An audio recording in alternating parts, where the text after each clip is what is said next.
Undius Kogoya ngos-ngosan 2 zona perang KKB Papua dikepung, TNI Polri tambahkan pasukan. Posisi OPM Kodam Intan Jaya Undius Kogoya semakin terjepit.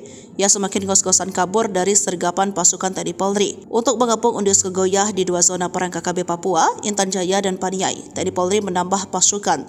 Targetnya tangkapan hidup atau mati Undius Kogoya.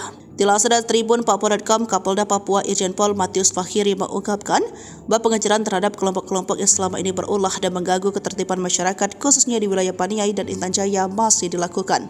Tim dari TNI Polri masih bekerja di Paniai untuk menekan menangkap pentolan kelompok KKB yang masuk dalam checklist. Satu sosok utama menjadi catatan Polda adalah kelompok Undius Kogoya, kelompok yang kerap berulah dan mengganggu keamanan. Untuk pengejaran semua dihandle Satgas Operasi Damai Kartens, kami meminta dilakukan tindakan hukum yang terukur, kata Fahiri di Polda Papua Jumat 28 Juni. Kapolda menyampaikan bahwa ia juga telah meminta pasukan brimob daerah untuk membackup termasuk dari TNI untuk ikut dilibatkan dalam pengejaran dan penindakan. Tim akan masuk di Paniai maupun Dayai.